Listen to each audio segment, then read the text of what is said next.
Alright everybody, so today we are back in the shop. Be working on the cars. Today, we're going to be working on this one. Yeah, I got her up in the air, but no work on it right now. My manifold for the airlift system had to be sent in to be replaced. So I'm waiting on that to get back before we do anything else with that. So today, I'm going to be doing some work on the Mustang. It's a 96 V6 SN95 Mustang automatic. This is what we traded the Ranger for, if you saw a few weeks ago. Good little running car, but does need work. Engine has been pretty much completely rebuilt, top to bottom. It does need a little front end work. The header panel behind back here has been cracked and busted. Front bumper needs to be fixed. It's had a little front end damage, nothing major. But the issue we're having now is my wife and I drove it down to the store the other day and came back and it was starting to run above normal. And when I checked it the next day, I'd let it warm up and I'd give it a little gas, and this hose right here was starting to collapse. It would suck itself flat. So that's generally a sign of got air in the system, which I've let a lot of air out through that bleeder right there, or you've got a bad radiator cap or bad thermostat. So I've already replaced the radiator cap. I'm gonna go ahead and put a 160-degree thermostat in here, and we're gonna go ahead and replace this hose. And before you want to do all this, of course, you want to get the car in the air where you can work on it, and you want to get some kind of catch container underneath the car. That way, when you leak coolant, it's not going all over everything, all over the ground, everything like that. You've got a way you can kind of collect it. So I'm gonna find a catch container, and we're gonna go ahead and first thing we're gonna do is take this upper hose off, and then we'll get back there, and it is 1, 2, looks like 10 millimeters to take the thermostat off.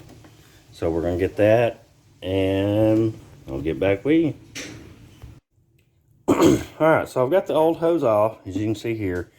Got the new one in place. I don't have it tightened down yet because I still have to do that part. But if you do spill coolant, which I did spill a little bit because it splashed down on everything, make sure that you get you a water hose and you just spray it down, wash it down, dilute it as much as you possibly can.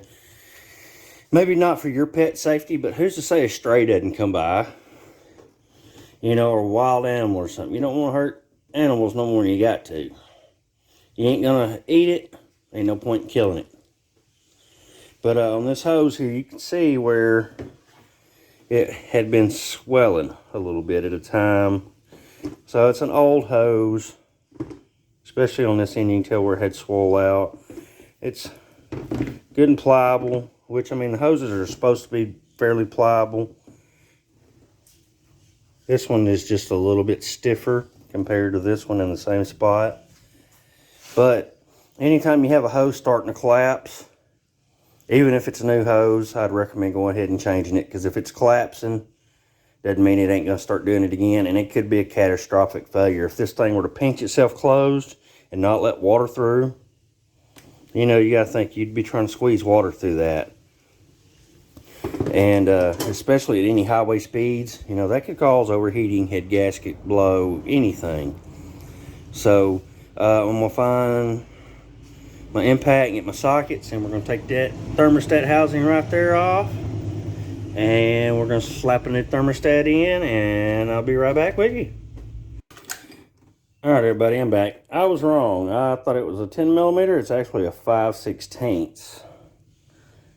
I don't know how well you can see that. My sockets are old and wore out, but hey, Harbor Freight sockets have lasted a good long time.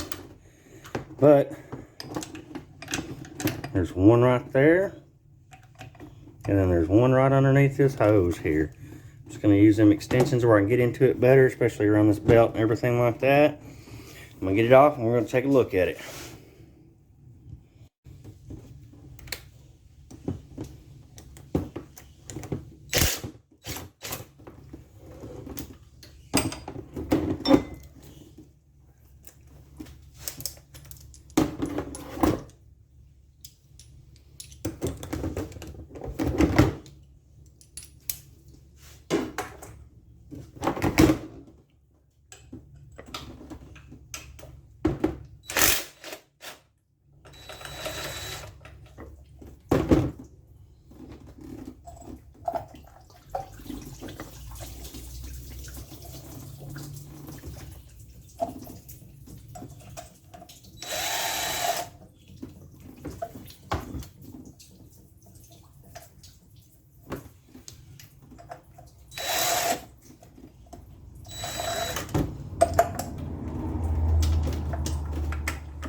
Well, look at that. Thermostat was over tightened. That could have been causing issues as well. Leaks, not creating the correct vacuum. So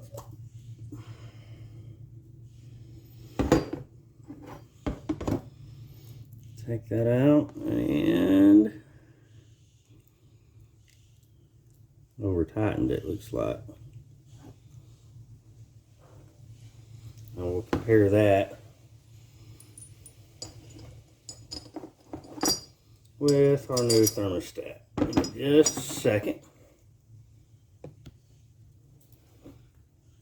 Alright, there's the old thermostat, which doesn't look bad. And there's the new one. Got a 190 on the left, 150, 160 on the right. This is the new one here. See the temperature ranges on. If you have a thermostat and you don't know what the temp range is, you just bought the car, most good thermostats are going to have it printed just like that on there. So this one right here is getting tossed because it'll be saved as a backup. I'm going to test it, boiling water, see if it opens or closes. And I'm going to put this one back in. And apparently that rubber gasket is going to have to be reused.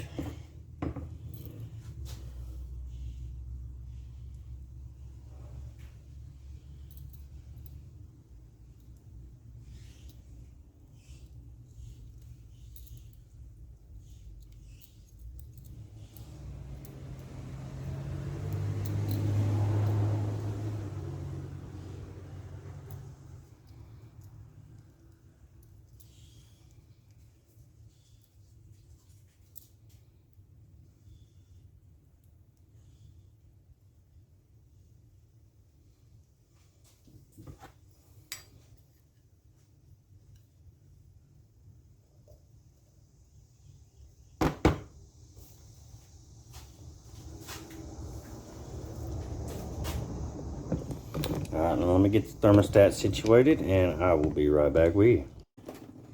Alright, now, excuse me. All I gotta do is put that housing back on, hook the hose up. I was debating on whether if I even wanted to put a thermostat back in it, being it's down here, it hardly ever gets cold enough to really have to worry about waiting too long. I know they say computer's gotta have it and everything like that, which I don't have one in the Honda and I hadn't had one in it for years. Most of my cars, I just run without thermostats anyway. But, I mean, I already got the parts. Might as well go ahead and put it in. And we'll go from there. Matter of fact, on all these parts, I got the radiator, thermostat, and radiator cap for a whole $6.11. The way I did that was took a couple old batteries in, O'Reilly's, AutoZone, places like that. If you have old batteries, take them up there. They'll give you $10 a battery on a gift card. So I took 3 batteries to O'Reilly's and got 30 bucks and then paid the $6 difference. So, I mean, you can't beat that. But let me get this back on there and we'll tighten it up, check for leaks, things like that. Alright, got all the hoses back on, thermostat housing's back on. All the clamps are tight.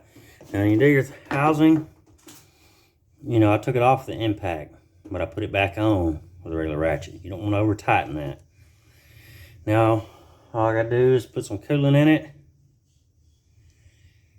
And then what we'll do, while we're adding coolant, we're gonna take our crescent wrench, put right here on that to keep it from turning, and we're gonna crack that valve so all the air can escape. In a minute, I'll get started on that. Alright, I got everything hooked back up. Got coolant in here. Coolant, water mixed. And I even put some through there to knock some of the air out. Now we're going to crank it up. Let it run for a minute. Then we're going to bleed the pressure from there. Or, well, we'll let it run. We'll turn it off, bleed pressure. Check, see how much the level went down. Add more. And do it again until it's full, until water's spurting out of right there.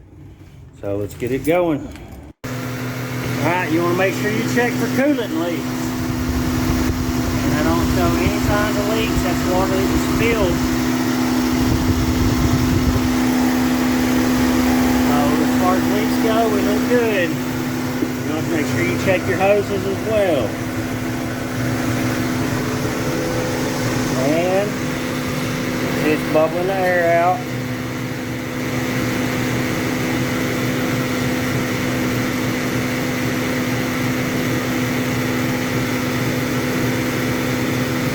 So we may have actually just got this on the first try.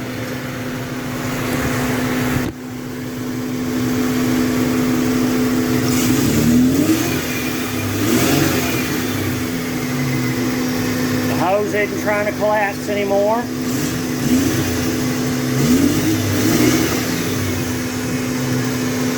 But we're still going to go ahead and crack that valve here in just 1 second. We're going to let it do what it's got to do. We're going to kill it, and I'm going to crack that valve. I'm going to set y'all up right there on that valve. I don't know how well y'all be able to see it or hear it. We're going to see if we can't bleed some air off of that real quick.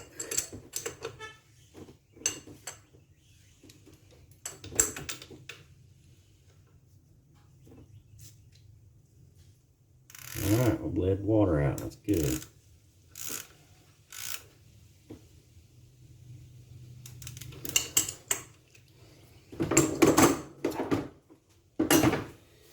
Alright, well I think that's going to be it on here.